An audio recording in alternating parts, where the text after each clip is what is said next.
Hopefully you are collecting your customers' birthdays, because the birthday flow is a perfect opportunity not only to bring more money into the business directly, but also to connect with the customers on a deeper level. I'm going to explain that to you in this video. I'm also going to show you how I plan a birthday flow and how I come up with the ideas for a creative, fun birthday flow that's different to what you normally see, and most importantly, what your customer normally sees. What I'm going to teach you today is going to work for any brand, any business, any industry, any type of product. If you're new here, welcome, digital hugs to you. I teach copywriting, email marketing, and talk about other stuff relating to online business here on this channel. I've been releasing daily videos lately. Let's keep this up.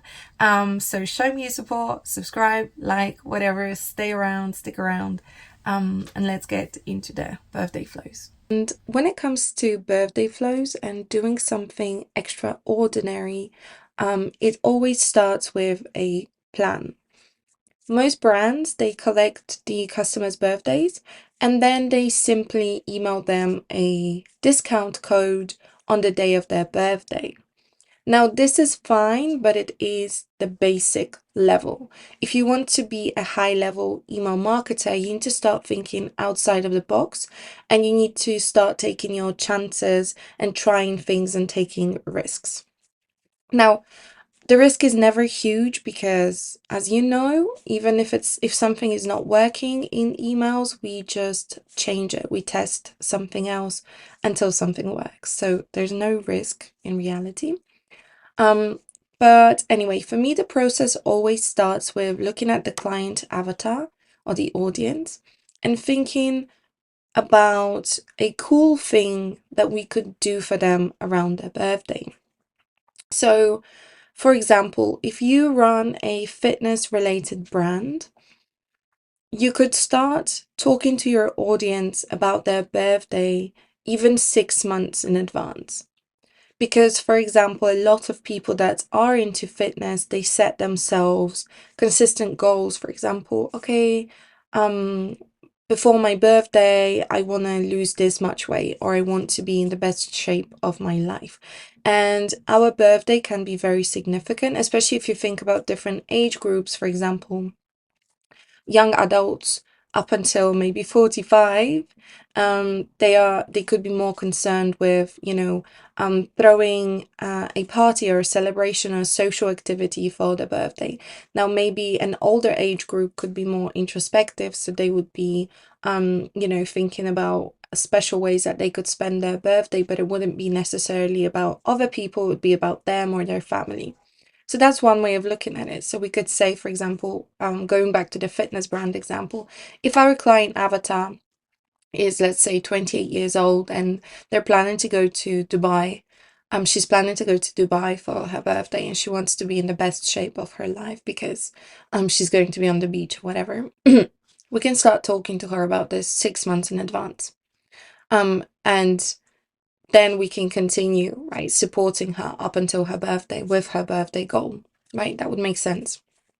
And then afterwards, we can continue for the next birthday, right? So that could be one way of doing that. And already just thinking about that, I have so many ideas about what kind of emails we could send.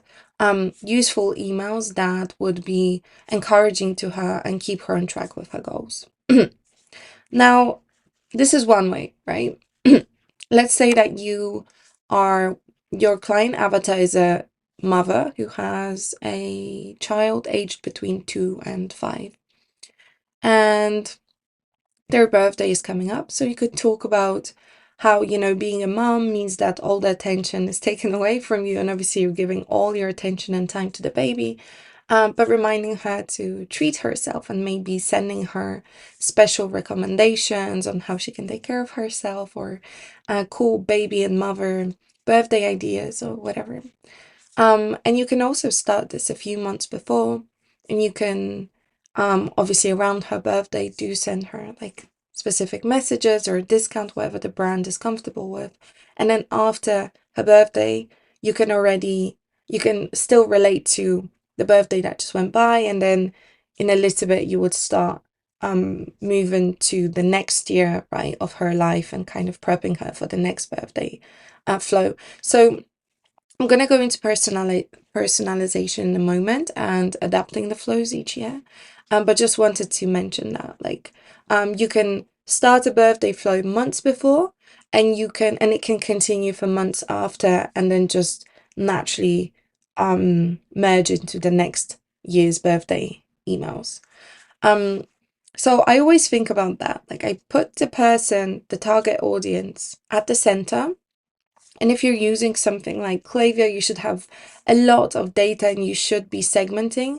So you will have an idea, even if your audience is very broad, you have different segments. Maybe you have them segmented by their interest or their gender or whatever. So you can make it very personalized. But I always think, like, what's a cool thing that you could do for that person for the birthday, knowing that, their birthday is coming up at some point, but you can start, interacting with them way before. So that's one thing. And then I always think about, like, how do I want them to feel while they're interacting with this birthday flow? Normally, if it's that you want them to feel encouraged and supported, perfect. If you want to make them think creative or inspired or whatever, just get those feelings noted down, and then that's going to help you write your emails, because you're going to be directed by feelings that you want to invoke.